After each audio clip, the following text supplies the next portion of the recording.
Hello बच्चों, आप सभी का एक बार फिर से स्वागत है एसपी कोचिंग इंस्टीट्यूट के इस बेहतरीन चैनल पर। उम्मीद है आप सभी को हमारी क्लास अच्छी तरह से समझ में आ रही होगी। और आज की क्लास में हम प्रतिरक्षा तंत्र के बारे में पढ़ने वाले हैं।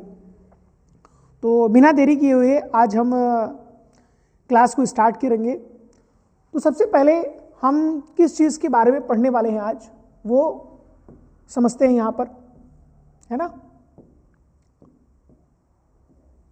सबसे पहले हम बात करेंगे किसके बारे में, प्रतिरक्षा तंत्र, अर्थात हम इम्यून सिस्टम के बारे में चर्चा करने वाले हैं।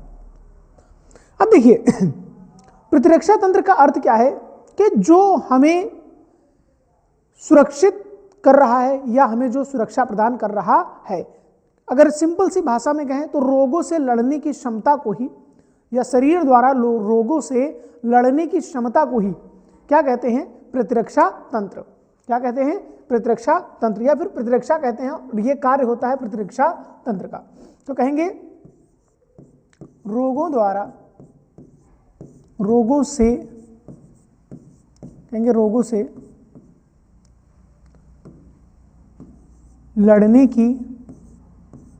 लड़ने की क्षमता को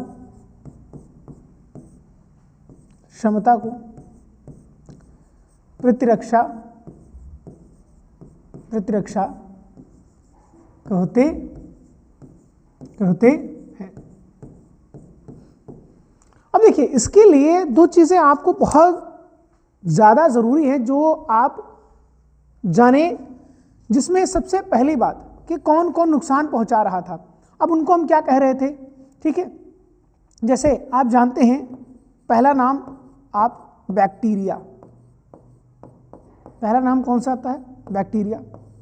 दूसरे नाम के बारे में जब हम कहते हैं ना, दूसरे के बारे में, तो हमने पढ़ा था किसके बारे में, विषाणु के बारे में, है ना, कवक के बारे में, प्रोटोजोन के बारे में, प्रोटोजोन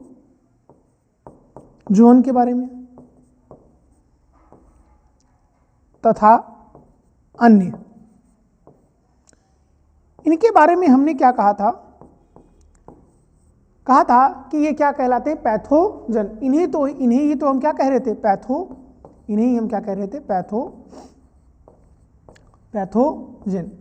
पैथोजन का मतलब क्या है और मैंने इसके बारे में क्या समझाया था, हिंदी में कमेंट बॉक्स में जरूर लिखें कि पैथोजन के बारे में मैंने आपको क्या बताया था, ठीक है। अब देखिए, ये क्या कर रहे हैं, एक प्रकार से ये हैं प्रतिजन। ये सभी क्या हैं, प्रतिजन, ठीक है, जिसे हम एंटीजन कहते हैं, जिसे हम क्या कहेंगे, एंटीजन। ये एंटीजन जो होते हैं, ये हमारी बॉडी में प्रवेश करते हैं और हमारी बॉडी को या हमारे शरीर की या उनकी कोशिकाओं को किसी ना किसी प्रकार से नुकसान पहुंचाते हैं। किसी ना किसी प्रकार से क्या पहुंचाते हैं, नुकसान पहुंचाते हैं। अब शरीर इनके खिलाफ क्या बनाता है, शरीर इनके खिलाफ बनाता है क्या, प्रतिविष बनाता है प्रतिविष। प्रतिविष का मतलब होता है कि एंटी बॉडीज। अब एंटीजन के खिलाफ कौन लड़ेगा, एंटीबॉडीज लड़ेंगी। एंटीजन के खिलाफ कौन लड़ेगा, एंटीबॉडीज लड़ेंगी। तो ये खास बात आप याद रखिएगा कि प्रतिरक्षा तंत्र के बारे में, जिसके बारे में हम पढ़ने वाले हैं, तो ये बात है कि ये क्या है, ये जिसकी आपने डेफिनेशन पढ़ी कि प्रतिरक्षा क्या है। ये क्या पढ़ा है आपने कि प्रतिरक्षा क्या है। तो रोगों से लड़ने की क्षमता को ही क्या कहते हैं, प्रतिरक्षा कहते हैं। अब इसमें सबसे पहले हम क्या कहेंगे कि यहां पर नंबर 1 इसमें आएगा शारीरिक अवरोध। नंबर 1 क्या पढ़ेंगे हम, शारीरिक अवरोध।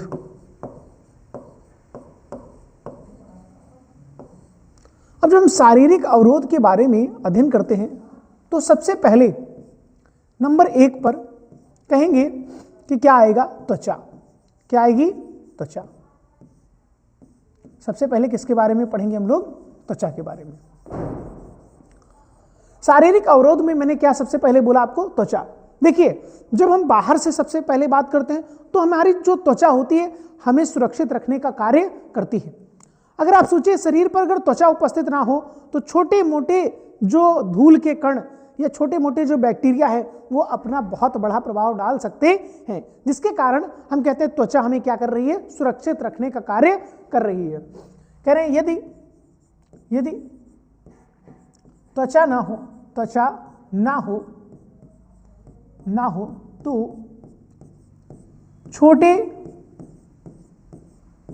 छोटे बैक्टीरिया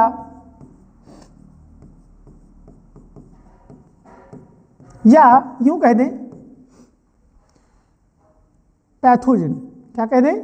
पैथो, रोग के कारक, या लिख दें छोटे छोटे, चलो पैथोजन ही लिख देता हूं, है ना।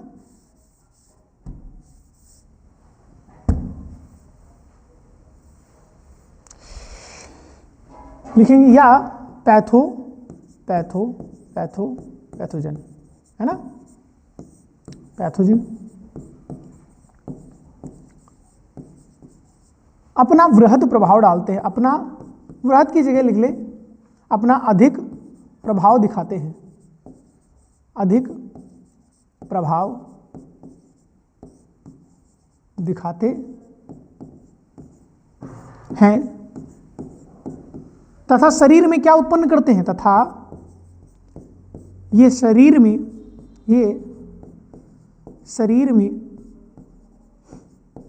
में रोग उत्पन्न करने का कार्य करते हैं। रोग उत्पन्न करने का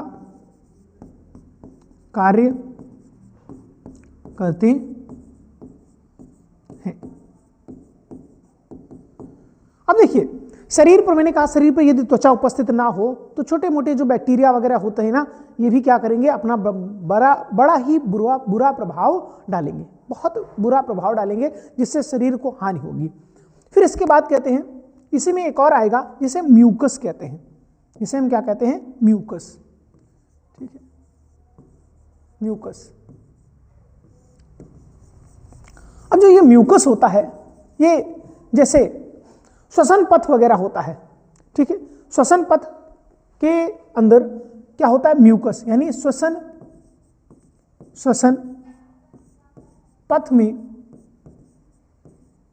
में उपस्थित म्यूकस। ठीक है, म्यूकस एक चिपचिपा सा पदार्थ होता है, ठीक है, और क्या होता है जब श्वसन क्रिया होती है, जब सांस लेने की क्रिया होती है, तो सांस के यानी कि वायु में जो धूल के कण होते हैं इस चिपचिपे से पदार्थ में क्या हो जाते हैं? फंस जाते हैं, ट्रैप हो जाते हैं नासा गुहा के द्वारा। तभी नासा मार्ग कैसा है? देखिए नासा मार्ग कैसा है, ऐसे करके ऐसे। अब समझ लीजिए अगर सीधे होता तो यहाँ पर धूल के कण वगैरह जाने की ज़्यादा संभावनाएं थी, और नाक के अंदर क्या पाए जाते हैं? बाल पाए जाते हैं, जिसमें धूल के कण क्या हो जाते हैं? फंस जाते हैं।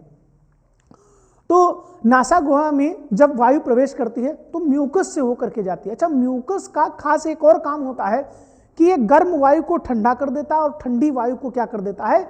गर्म कर देता है, बॉडी टेम्परेचर पर वो लाने का काम करता है। तो म्यूकस का यह भी कार्य होता है, ये याद रखिएगा, ठीक है।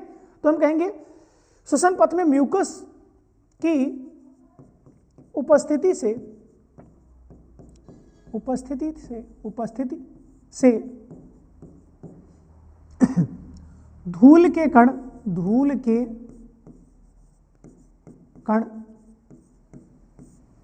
श्वसन मार्ग में प्रवेश नहीं कर पाते। श्वसन मार्ग में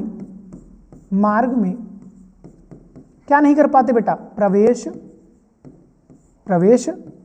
नहीं कर पाते हैं,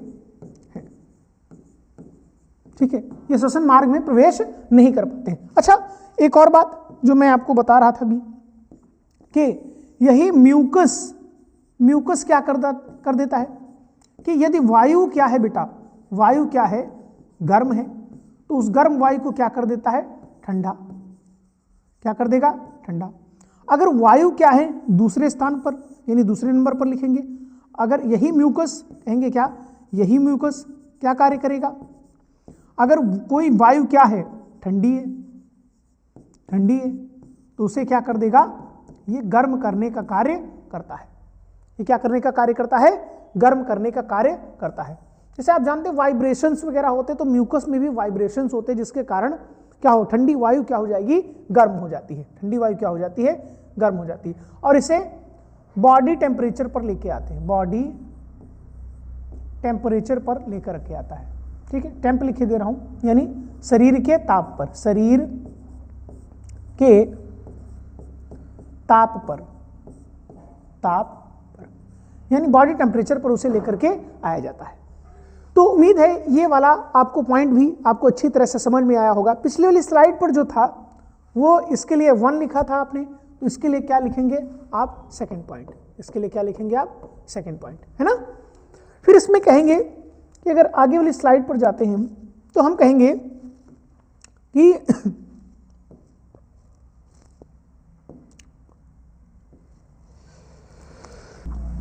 कहेंगे दूसरा होगा आपका, सेकंड पॉइंट होगा उसी में, कार्यकीय अवरोध, कार्यकीय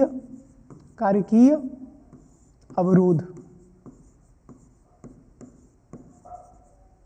अब इस कार्यकीय अवरोध में क्या क्या आएगा, इस बात को समझ लीजिए। देखिए सबसे पहला इसमें जो हम पढ़ने वाले हैं नंबर 1 पर, यानी हाँ चलिए ABCD करके कर लेते हैं ना। सबसे पहले श्रावण। अब देखिए आप जानते हैं, मैं बता देता हूं पहले, कि जो आंसू होते हैं और लार जो होती है, इसमें लाइसोजाइम उपस्थित होता है। ये लाइसोजाइम होता है जो ये बैक्टीरियाओं को मारने का कार्य करता है। इसके बाद बैक्टीरिया अगर भोजन में और भी उपस्थित हैं तो वो HCl बोले तो हाइड्रोक्लोरिक अम्ल की प्रेजेंस में, जो अम्लीय होता है, जो क्या होता है, अम्लीय होता है, हाइड्रोक्लोरिक अम्ल की उपस्थिति में वहां पर वो बैक्टीरिया मारे जाते हैं। तो हम कहेंगे भाई जो बैक्टीरिया हमारे अंदर प्रवेश कर रहा है, जो बैक्टीरिया हमारे अंदर क्या कर रहा है, प्रवेश कर रहा है। भाई मुख्य क्या है, मुख, नाक, कान और आंख, ठीक है, और क्या कहेंगे, त्वचा। इसी से क्या करेंगे, बैक्टीरिया प्रवेश करते हैं। खास करके विषाणु और बैक्टीरिया वगैरह नाक और मुख से प्रवेश करने का कार्य करते हैं।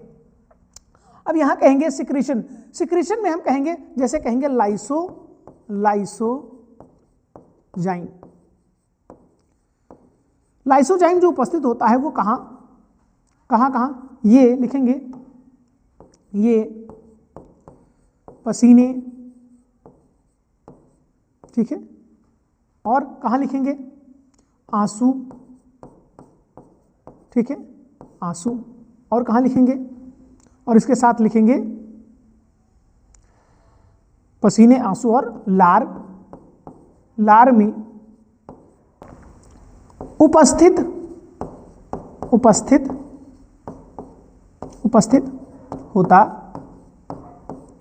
होता है। ये बैक्टीरियाओं को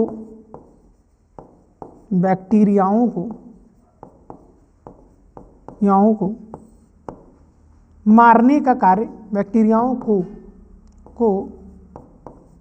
को मारने का कार्य करता है।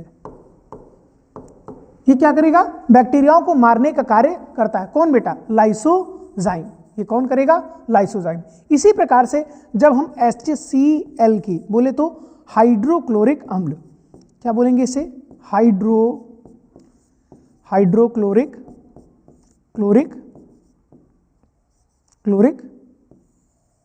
अम्ल। देखिए अत्यंत अम्लीय होने के कारण हाइड्रोक्लोरिक अम्ल की उपस्थिति में, ध्यान से सुनेंगे, अत्यंत अम्लीय होने के कारण हाइड्रोक्लोरिक अम्ल की उपस्थिति में बैक्टीरिया यहां पर मारे जाते हैं। मतलब हम यहां लिखेंगे क्या, बैक्टीरिया क्या हो जाते हैं, मारे जाते हैं। बैक्टीरिया इसकी उपस्थिति में क्या हो जाते हैं, मारे जाते हैं। ठीक है, तो इसमें भी वही लाइन आप ऐड कर लीजिएगा अच्छी तरह से। इसके साथ साथ आप जानते हैं यदि पीएच में परिवर्तन होता है, क्या कहेंगे, पीएच, पीएच यानी पावर ऑफ हाइड्रोजन या फिर पोटेंशियल ऑफ हाइड्रोजन। कहेंगे पीएच में परिवर्तन होने पर, पीएच में परिवर्तन होने पर, परिवर्तन होने पर बैक्टीरियाओं पर, बैक्टीरियाओं पर, बैक्टीरियाओं पर प्रभाव पड़ता है। भाई यदि शरीर का पड़ता है, एक सेकंड बस, यदि शरीर का पीएच बदलता है तो पीएच बदलने पर क्या होगा, यहां पर बैक्टीरियाओं के ऊपर भी बुरा प्रभाव पड़ता है। बैक्टीरियाओं के ऊपर क्या होगा, बुरा प्रभाव पड़ेगा। तो ऐसी परिस्थिति में हम क्या कहेंगे कि पीएच, अच्छा पीएच के लिए एक और बात जान लीजिए, जैसे कहेंगे कि यौनिका पीएच, लिखेंगे क्या, यौनिका, यौनिका पीएच। अब देखिए आप जानते हैं यौन का पीएच जो होता है वो एसिडिक होता है, एसिडिक होता है। एसिडिक मतलब क्या, अम्लीय होता है। कैसा होता है ये, अम्लीय होता है। अच्छा ये किसके कारण होता है एसिडिक, यानी वेजाइना में, यानी ये जो योनि होती है, ठीक है, ये मादा जननांग है। अगर कोई नहीं जानता तो इसे कहेंगे ये क्या है, योनि, ये है मादा जनन अंग, जनन अंग, ठीक है, फीमेल रिप्रोडक्टिव ऑर्गन, मादा जनन अंग है। अब इसका पीएच कैसा होगा, अम्लीय। अब आप जानते हैं एसिडिक अगर पीएच होगा तो वहां पर क्या होगा, बैक्टीरिया मारे जाते हैं, यानी बैक्टीरिया, बैक्टीरिया जो होते हैं वो क्या हो जाते हैं, मारे जाते हैं। अब देखिए याद रखें नेचर ने ये चीज दी है फीमेल्स को या मादाओं को।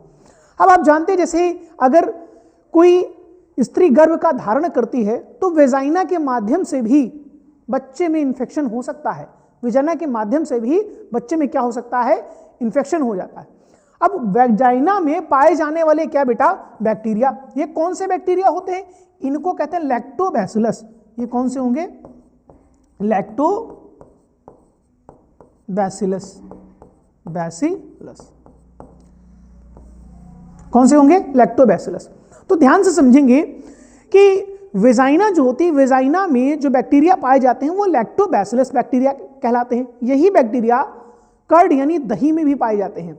और एक बात और भी, जैसे कि अगर ये बैक्टीरिया पाए जा रहे हैं तो क्यों पाए जा रहे हैं, क्या करते हैं, ये कार्य क्या करते हैं, ध्यान से सुनिएगा। जब कभी भी स्त्री गर्भ का धारण करती है तो बच्चे में इंफेक्शन वेजाइना के माध्यम से भी पहुंच सकता है, यानी योनि के माध्यम से भी बच्चे को इंफेक्शन हो सकता है।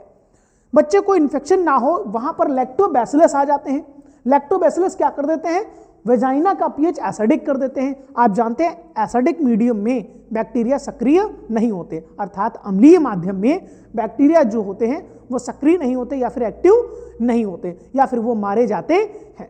तो इसलिए नेचर ने इनको दिया है कि बच्चे में कोई भी प्रकार का इंफेक्शन वेजाइना के माध्यम से ना हो, इसलिए वहां पर उन्हें ऐसा दिया गया है। तो ये बात ध्यान रखिएगा, ठीक है। तो यहां पर क्या हो जाएगा, पीएच में परिवर्तन हो जाएगा।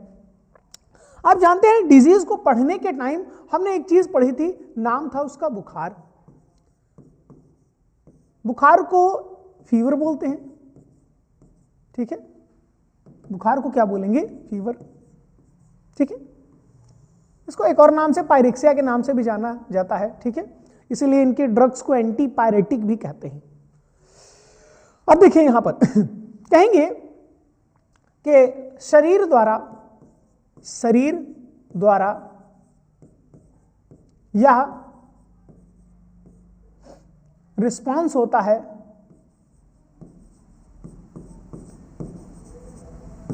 ठीक है,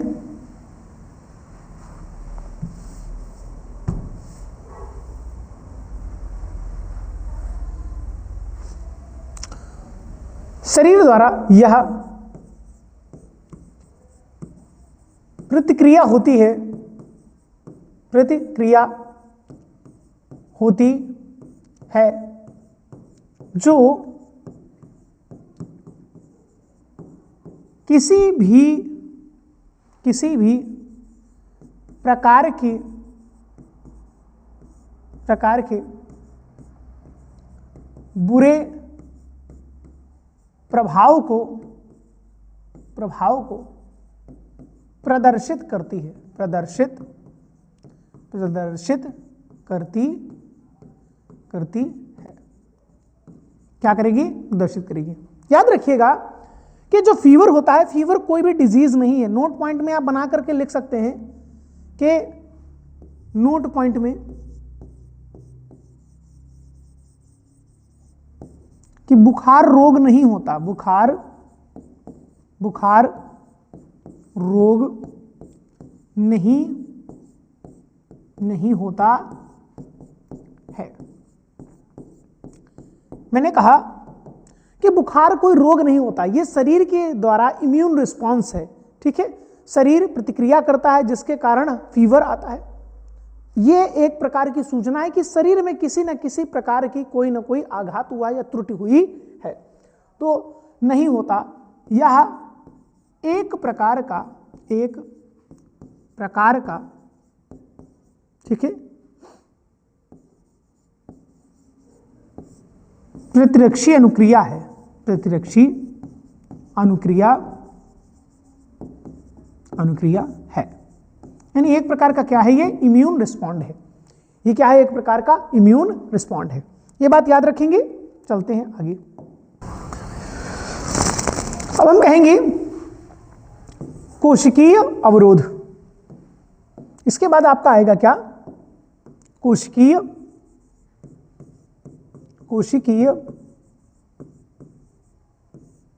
अवरोध।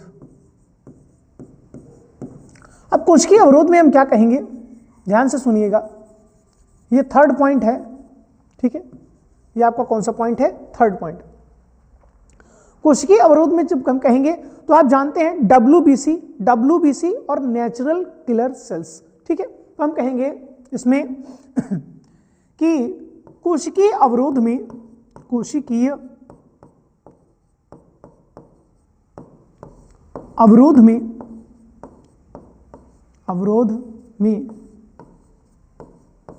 मुख्य रूप से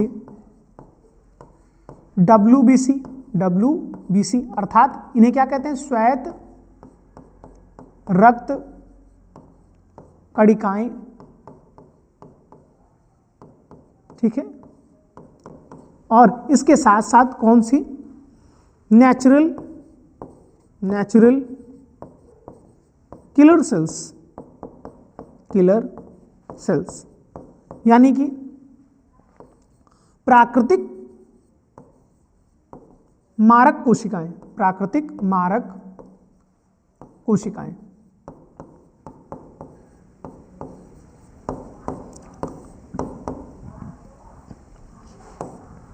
याद रखिएगा, शरीर में जो WBC होती हैं, इन्हें क्या कहते हैं? इन्हें एक हिसाब से फाइटर सेल्स भी कहा जाता है। इनके अंदर neutrophils, eosinophils, basophils, dendritic cells, macrophages और उसके बाद बी लिम्फोसाइट और टी लिम्फोसाइट, ये WBC में होती हैं। ये जितनी भी मैं 7 बता गया आपको, ये WBC के पार्ट है। तो हम कहेंगे कि भाई जब इनकी बात करते हैं तो WBC फाइटर सेल्स होती हैं। ये ढूंढ करके मारने वाली कोशिकाएं हैं, पूरे के पूरे भ्रमण करेंगे शरीर में, जहां पर जो मिल गया पटक पटक के मारती है। ये समझ लीजिए। ठीक है, बिल्कुल मेरी तरह।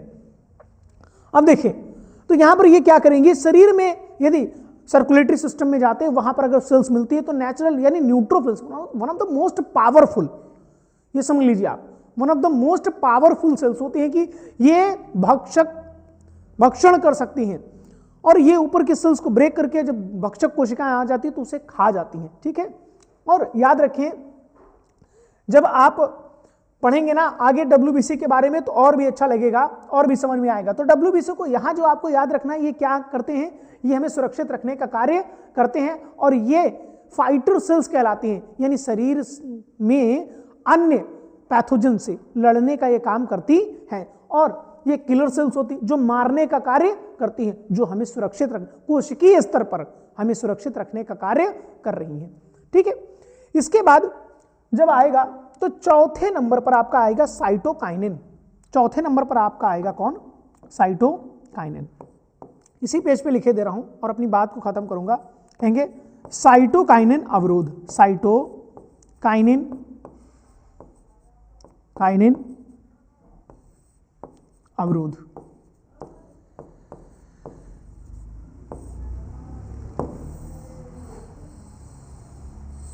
साइटोकाइनिन अवरोध में खास करके हम नंबर 1 पर पढ़ेंगे किसके बारे में, इंटरफेरॉन्स। ये कल वाली क्लास में हम पढ़ने वाले हैं इंटरफेरॉन्स, ठीक है। और एक और होते हैं वो मैं लिखे दे रहा हूं, याद रखिएगा, ट्रांसफेरेंस, ट्रांसफेरेंस, ठीक है। और याद रखिएगा कल हम इंटरफेरेंस, आपका इंपॉर्टेंट टॉपिक है, इसलिए कल वाली क्लास में हम इंटरफेरेंस के बारे में पढ़ेंगे। हो सकेगा तो मैं WBC के पार्ट वगैरह बता दूंगा, जैसे मैंने आपको बताया ना, कहेंगे ना न्यूट्रोफिल्स, इसाइनोफिल्स, बेसोफिल्स, ठीक है, और मैक्रोफेजेस, और इसके साथ कौन होंगे, डेंड्राइटिक सेल, और होंगे बी लिम्फोसाइट, और होंगे कौन, टी लिम्फोसाइट। इनके बारे में एक बार आप देख लीजिएगा, आपको उम्मीद है थोड़ा बहुत समझ में आ जाएगा। बाकी का कल वाली क्लास में हम लोग सबसे पहले पढ़ेंगे इंटरफेरॉन्स के बारे में। इंपॉर्टेंट टॉपिक है, आपका आने वाले एग्जाम में आपका पूछा जा सकता है।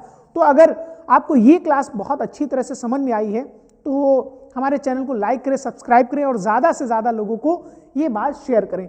तो इम्यून सिस्टम आप अच्छी तरह से पढ़िएगा, और ये इसके नोट्स भी आप अच्छी तरह से बना के रखिएगा। उम्मीद है आज की क्लास आपको अच्छी तरह से समझ में आई होगी। तो जाते जाते एक चीज़ ज़रूर बोल करके जाऊँगा, और एक लाइन जो हर बार आप सुनते चले आए हैं, कुछ ना कुछ आप मेरे मुंह से सुनते ही रहते हैं, ठीक है, बोर तो नहीं फील करते होंगे, तो सुन के शायद अच्छा ही लगता होगा। वो लोग जो अंदर से मर जाते हैं, वो लोग जो अंदर से मर जाते हैं, अक्सर वही दूसरों को जीना सिखा के जाते हैं, अक्सर वही दूसरों को जीना सिखा करके जाते हैं। तो उम्मीद है आज की क्लास आपको अच्छी तरह से समझ में आई होगी। मिलते हैं अपनी अगली क्लास में। थैंक यू क्लास, आज के लिए इतना ही। Thank you so much.